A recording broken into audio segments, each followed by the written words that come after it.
नमस्कार, मैं हूं पंकज सिंह जाडेजा। हमारा उद्देश्य है राष्ट्र से स्नेह, राष्ट्र का सम्मान। अब देखते हैं आज के दिन भर की टॉप हेडलाइन। हिंडौन में व्यापारी से 5 लाख के गहने लूटे, देसी कट्टे के बट से किया लगातार हमला, बैग लेकर लुटेरे फरार।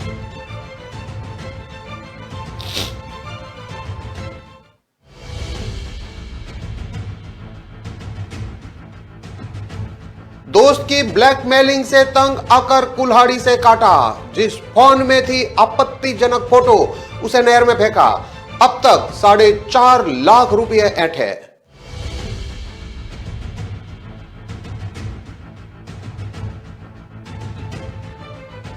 वन क्षेत्र में बन रहे अवैध क्रेशर मशीन पर कार्रवाई, अवैध निर्माण को किया ध्वस्त, परिवहन में लगी ट्रैक्टर ट्रॉली जब्त।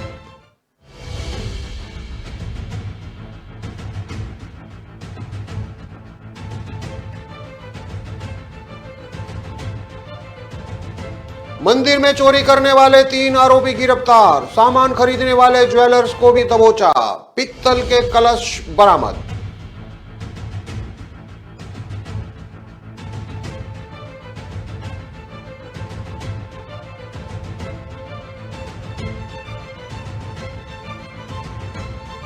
और एएसपी दिव्या मित्तल का वॉइस टेस्ट कराएगी एसीबी, कोर्ट में लगाया था प्रार्थना पत्र, वकील ने मांगा समय, 2 फरवरी को होगी आगे की सुनवाई।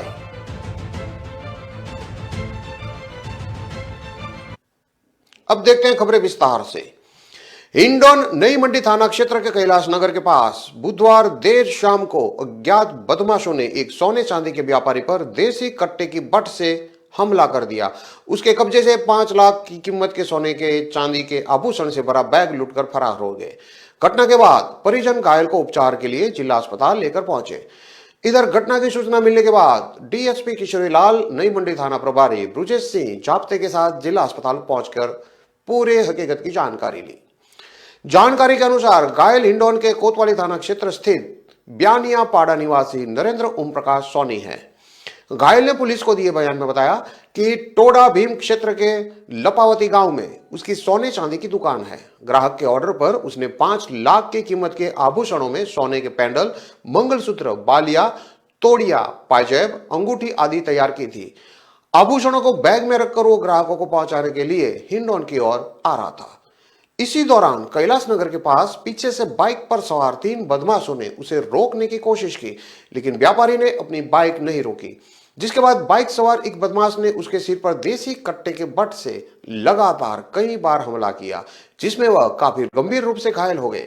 इस दौरान तीनों बदमाश उसके कब्जे से 5 लाख रुपए की कीमत के सोने चांदी के आभूषण लूट के फरार हो गए। डीएसपी किशोरी लाल के निर्देश में वारदात के बाद पुलिस की कई टीमें अपराधियों की गिरफ्तारी के लिए कई स्थान पर भेजी गई है। घायल के बताए हुए आरोपियों की हुलिया और उपयोग में ली गई अपाचे बाइक की तलाशी को लेकर पुलिस ने नाकाबंदी शुरू कर दी है।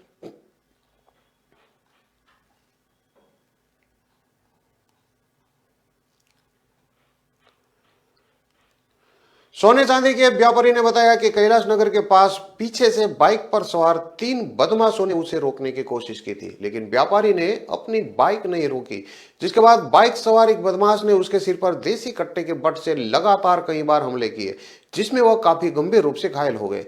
इस दौरान तीनों बदमाश उसके कब्जे से 5 लाख रुपए की कीमत के सोने चांदी के आभूषण लूट के फरार हो गए।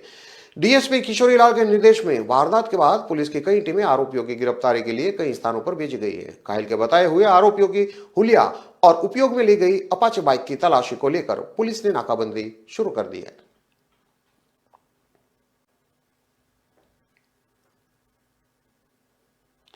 नौहर में डीजे संचालक कर्मशाना गांव निवासी बंसल बिजानिया की हत्या मामले में गिरफ्तार किए गए दोनों आरोपी युवकों को बुधवार को पुलिस ने न्यायालय में पेश किया, जहां न्यायालय ने दोनों को 31 जनवरी तक पुलिस रिमांड में भेजने के आदेश दिए। इस दौरान पुलिस ने आरोपी से पूछताछ की। पुलिस इस मामले की कड़ी से कड़ी जोड़ने में जुटी है। पुलिस ने बंसल बिजारणी की हत्या के मामले में नौहर निवासी राहुल स्वामी और अप्पूवाला गांव निवासी साहिल स्वामी को मंगलवार को ही गिरफ्तार किया था। प्रारंभिक पूछताछ में पता चला कि मृतक बंसल बिजारणिया के पास राहुल स्वामी के कोई आपत्तिजनक फोटो थे, जिसको लेकर वह उसे बार बार परेशान और ब्लैकमेल करता था। बसंत बिजारनिया राहुल स्वामी के फोटो वायरल करने की धमकी देकर अब तक करीब 4.5 लाख रुपए ऐंठ चुका था। आए दिन की धमकी और बार बार पैसे की मांग से राहुल परेशान हो गया, जिसके बाद उसने अपने मामा के लड़के साहिल के साथ मिलकर बसंत की हत्या कर दी। जानकारी के अनुसार बसंत की हत्या करने के बाद राहुल ने बसंत के मोबाइल को फॉर्मेट करने के प्रयास किया, मगर लॉक नहीं खुलने के कारण वह ऐसा नहीं कर पाया। घटना के बाद राहुल ने बसंत के मोबाइल को किसी नहर में भी फेंक दिया। बसंत और राहुल दोनों में दोस्ती थी। राहुल का प्रयास था कि किसी तरह बसंत के फोन से आपत्तिजनक फोटो डिलीट हो जाए, मगर वह इसमें सफल नहीं हो पाया। राहुल बसंत की ब्लैकमेलिंग से इस कदर परेशान हो गया था कि उसने एक बार खुदकुशी करने का भी प्रयास किया था। डीवाईएसपी रघुवीर सिंह भाटी ने बताया कि रिमांड अवधि के दौरान आरोपियों द्वारा भेजी गई राशि के संबंध में समस्त डिटेल निकाली जाएगी। साथ ही घटना में काम ली गई कुल्हाड़ी आदि भी बरामद किए जाएंगे। पुलिस मृतक के मोबाइल की तलाश कर रही है।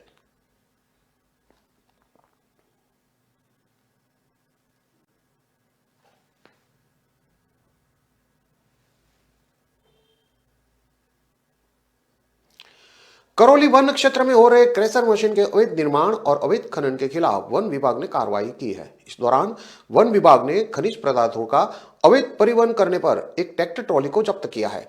साथ ही खाई खोदकर वन में जाने वाले रास्ते को भी बंद कराया है। इस दौरान वन क्षेत्र में हो रहे पत्थर क्रेशर मशीन के अवैध निर्माण को भी ध्वस्त किया है।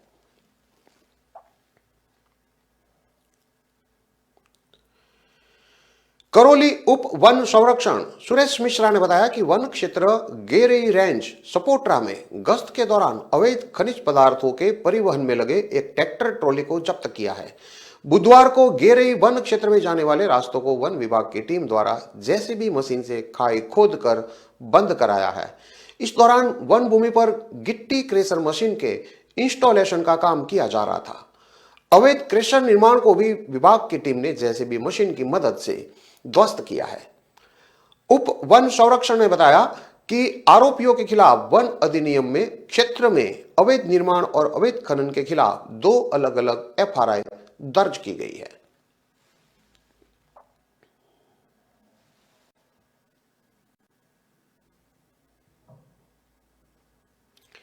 चौमू के रेनवाल थाना पुलिस ने चोरी के मामले में 3 आरोपियों को प्रोडक्शन वारंट पर सांभल लेकर जेल से गिरफ्तार किया है। पुलिस ने चोरी का सामान खरीदने पर एक और व्यक्ति को भी गिरफ्तार किया है। रेनवाल थाना प्रभारी अमराव सिंह गुर्जर ने बताया कि पुलिस ने प्रोडक्शन वारंट पर सांपरलेक जेल से चोरी करने वाले 3 आरोपियों और चोरी का माल खरीदने वाले ज्वेलर्स को गिरफ्तार किया है। आरोपियों से कड़ी पूछताछ पर आरोपियों के कब्जे से 3 पीतल के कलश भी बरामद किए हैं। फिलहाल गिरफ्तार आरोपियों से पूछताछ की जा रही है।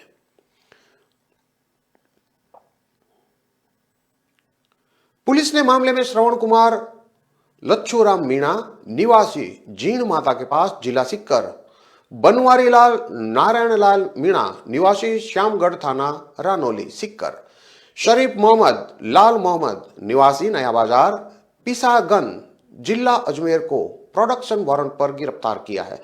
वहीं छोटूलाल उर्फे पवन सोनी, गोपाल लाल सोनी निवासी नथवाड़ा पादुकला जिला नागर को भी गिरफ्तार किया है। थाना प्रभारी अमराव सिंह गुर्जर ने बताया कि 30 दिसंबर 2022 की रात में कस्बे के बड़े मंदिर की छत पर लगे गुंबद पर 3 पित्तल के कलश को सोने का समझकर चोरी कर ले गए थे। मंदिर के रविशंकर शर्मा ने रेनवाल थाने में अज्ञात चोरों के खिलाफ मामला दर्ज करवाया था। इसके बाद पुलिस ने सीसीटीवी फुटेज के आधार पर आरोपियों की तलाश करते हुए जानकारी प्राप्त की और जांच में सामने आया कि आरोपियों के खिलाफ अब तक करीब आधा दर्जन पुलिस थानों में चोरी के मामले दर्ज है, जहां पर पुलिस ने कार्रवाई करते हुए तीनों आरोपियों को प्रोडक्शन वारंट पर गिरफ्तार किया।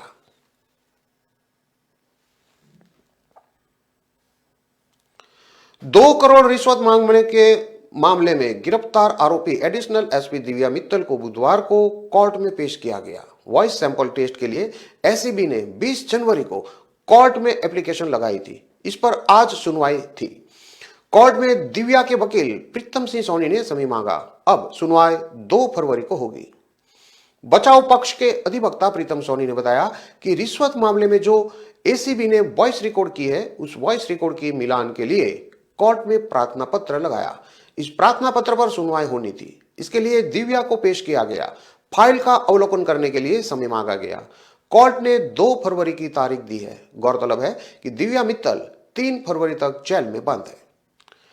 मंगलवार को एसीबी कोर्ट में दोनों पक्षों के बहस के बाद दिव्या मित्तल की जमानत अर्जी खारिज कर दी। इस मामले में सरकार की ओर से पैरवी एडवोकेट सत्यनारायण चितारा ने की है।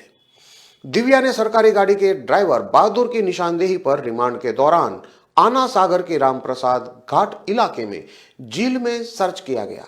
पता चला था कि दिव्या ने एसीबी मुख्यालय में केस दर्ज होने के एक दिन पहले रविवार को ही आना सागर में मोबाइल, बैग और अन्य सबूत फेंक दिए थे। 21 जनवरी को जयपुर एसीबी द्वारा 2 करोड़ की रिश्वत मामले में गिरफ्तार निलंबित एसओजी के एडिशनल एसपी दिव्या मित्तल को अजमेर कोर्ट में पेश किया गया था। जज ने दिव्या मित्तल को 3 फरवरी तक जेल में भेजने के आदेश दिए थे। 2 करोड़ रुपए की रिश्वत मांगने के मामले में जयपुर एसीबी टीम ने अजमेर में 16 जनवरी को एसओजी की एडिशनल एसपी दिव्या मित्तल को पकड़ा था। मित्तल को एसीबी की टीम अजमेर से जयपुर लाई थी। इसके बाद गिरफ्तार कर लिया था। माना जा रहा है कि एसओजी के किसी अधिकारी का रिश्वत में इतनी बड़ी रकम मांगने का यह पहला मामला है।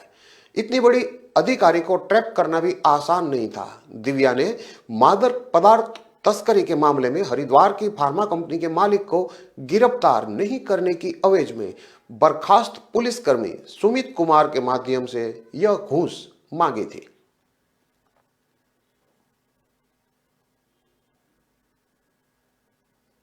खबरों में लेते हैं अब एक छोटा सा विराम।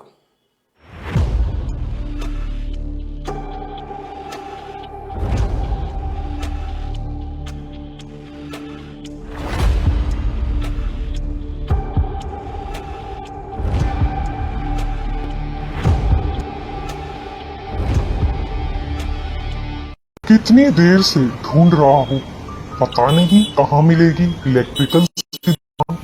भैया, यहाँ नजदीक में कोई इलेक्ट्रिकल्स की दुकान है क्या? कब से ढूंढ रहा हूँ, परेशान हो गया हूँ। अरे परेशान क्यों होते हो? मोबाइल में www.locas.com पर सिर्फ सर्च करना है। मुझे लोकास बता रहा है अगले चौराहे से आगे जाकर इलेक्ट्रिकल्स की दुकान है। थैंक यू बेटा। अब इधर उधर मत घूमो, सिर्फ सर्च करो www.locas.com पर।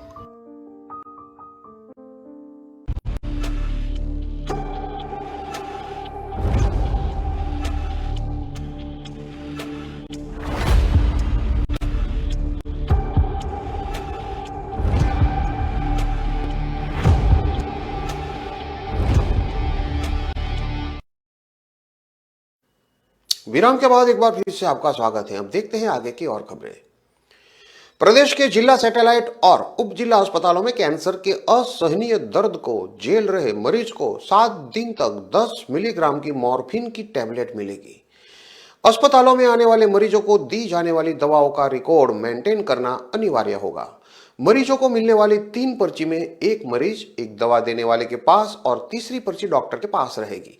इसके अलावा रोजाना का पूरा स्टॉक मेंटेन रखना होगा। अस्पताल प्रशासन को दवा की एक्सपायरी डेट आने से पहले food safety and drug commissionerate को सूचना देनी पड़ेगी। किसी भी तरह की लापरवाही बरतने पर संबंधित स्टाफ के खिलाफ नियमानुसार कार्रवाई होगी। राजस्थान में मेडिकल सर्विसेज कॉर्पोरेशन लिमिटेड की ओर से 50,000 मॉर्फिन टैबलेट खरीदने की प्रक्रिया जारी कर दी गई है। चिकित्सा एवं स्वास्थ्य विभाग की ओर से स्वास्थ्य मंत्रालय की तर्ज पर स्टैंडर्ड प्रोटोकॉल जारी किया गया है। सभी अस्पतालों को करना अनिवार्य है। मरीजों को हर हालत में दवा मिले, इसके लिए मेडिकल कॉलेज से जुड़े और जिला अस्पतालों को आपस में समन्वय रखना पड़ेगा। घर वालों के दर पर मरहम लगाने के लिए palliative care unit national programme for palliative care के तहत प्रदेश के 33 जिला अस्पतालों में लाचार घरवाले भी दर्द से तड़पते मरीज के आखिरी सांस गिनने का इंतजार करते रहेंगे। मरीजों और उनके गर्भ के दर्द पर मरहम लगाने के लिए पैलिएटिव, यहाँ पर लंबे समय से गंभीर जैसे दर्द, सांस में तकलीफ, मानसिक रोग, किडनी फेल होने, लकवा, शरीर के आधे हिस्से, निचले हिस्से अंग के काम नहीं करने या ऐसी कोई बीमारी जिसके कारण जीवन के स्तर में गंभीर गिरावट आई हो, उसका इलाज किया जाएगा। से पीड़ित मरीजों को इलाज की सुविधा यहां पर उपलब्ध है। यहां कैंसर के आखिरी स्टेज से जूझ रहे मरीजों को दर्द कम करने की दवाई देने के साथ उनकी पूरी देखभाल की जाती है। क्लिनिक पर OPD, day care, indoor pain management, home based care की सुविधा है। डॉक्टर शर्मा ने बताया कि डॉक्टर के हस्ताक्षर होने पर मरीजों को 10 मिलीग्राम की मॉर्फिन टैबलेट दी जाएगी। स्वास्थ्य मंत्रालय की तर्ज पर प्रदेश के जिला अस्पतालों में संचालित पैलिएटिव केयर यूनिट में दी जाने वाली मॉर्फिन टैबलेट के लिए स्टैंडर्ड प्रोटोकॉल जारी किया गया है। इसके तहत प्रोसेस और मात्रा की पालना करना होगा।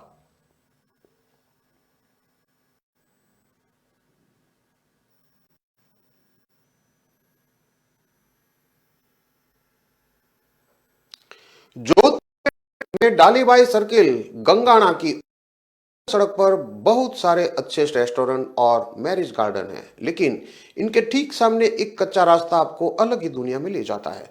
यहां दुनिया है पाकिस्तान छोड़कर आए हिंदुओं की। और पाकिस्तान विस्थापित 300 परिवार झोपड़ियों में रहते हैं। अभाव की कहानियां बिल्कुल वैसी जैसे हम खबरों में पाकिस्तान के हालात पढ़ते हैं। न पक्का मकान निर्माण, न सड़क, बिजली, पानी। दिक्कत यह है कि ये लोग इन सुविधाओं असुविधाओं की किसी से भी मांग नहीं सकते। जिस डर और अभाव से भागकर पाकिस्तान से यहां आए थे, मुल्क बदलने पर वह आज भी वैसे ही है। 58 साल के सवाई राम तीरथ के साथ अगस्त 2014 में सिंध के सांगड़ जिले से आए थे। तीरथ बताते हैं कि हम जैसलमेर के हैं, दादा जैसलमेर से रोजगार के लिए सांगड़ गए थे। बंटवारे के समय हिंदुस्तान नहीं लौटे, लेकिन अब आए हैं तो सब बदल चुका है।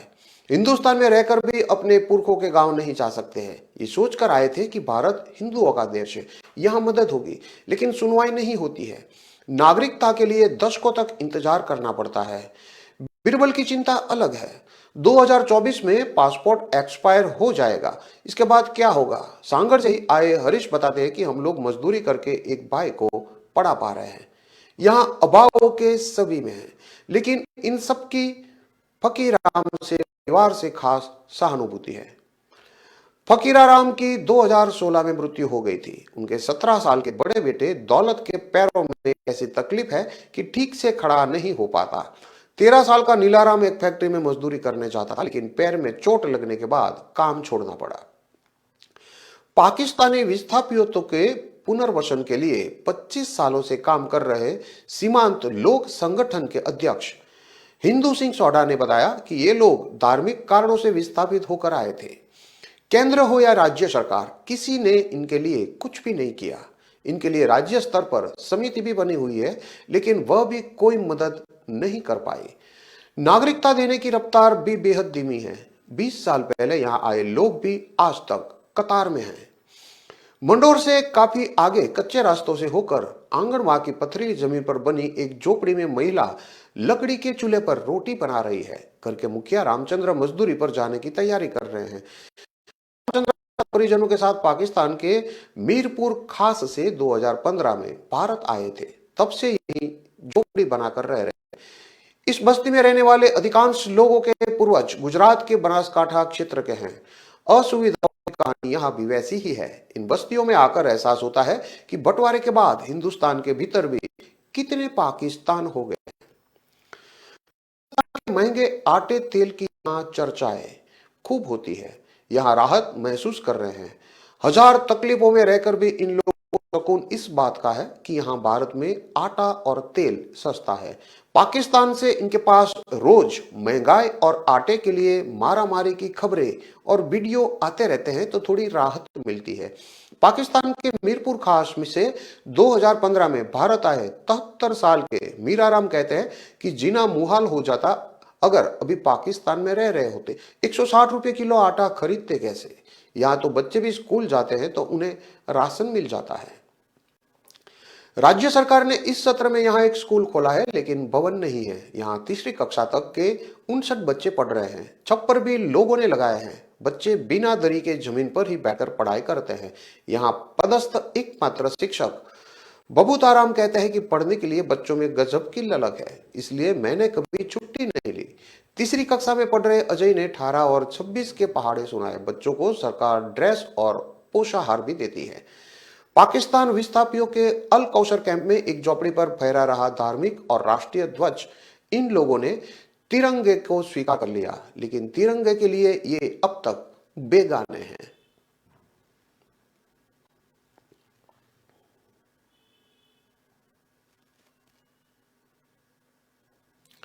उनियारा टोंक सवाई हाईवे 116 डिकोलिया के पास मंगलवार की देर रात को कोहरा अधिक होने से कंटेनर और ट्रक में टक्कर हो गई।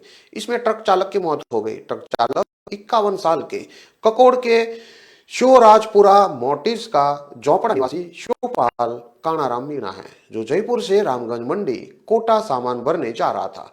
मोटिस का झोपड़ा में निवास होने के कारण रात को वो यहाँ पर रुककर खाना खाने लगा था। खाना खाने के बाद वो ट्रक लेकर कोटा की ओर जा ही रहा था कि डिकोलिया के समीप कंटेनर और ट्रक में टक्कर हो गई और ट्रक चालक कैबिन में फंस गया, जिसकी सूचना लोगों ने पुलिस को दी। एएसआई रतनलाल मीणा और हेड कांस्टेबल शंकरलाल मई जाप्ते के साथ मौके पर पहुंचे। उपस्थित लोगों की सहायता से घायल ट्रक चालक को बाहर निकाला और एम्बुलेंस में जिला अस्पताल भेजा, लेकिन उसके रास्ते में ही मौत हो गई।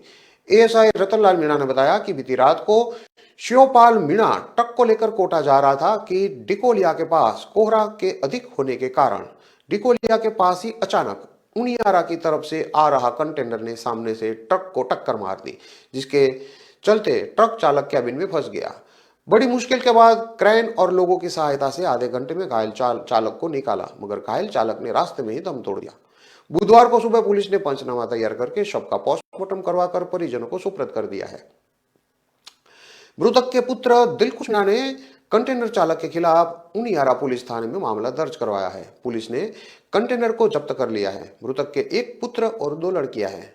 मृतक मोटिस का झोपड़ी निवासी शिवपाल मीणा जयपुर से रामगंज मंडी में ट्रक में सामान भरने जा रहा था, मगर ककोड़ा शिवपालपुरा में अपना मकान होने के कारण खाना खाने के लिए रुक गया था। खाना खाकर ट्रक को लेकर रामगंज मंडी के लिए रवाना ही हुआ था, तो मात्र गांव से निकलने के तुरंत बाद 6 किलोमीटर की दूरी पर ही ट्रक कंटेनर से टकरा गया और हादसे में इसकी मौत हो गई।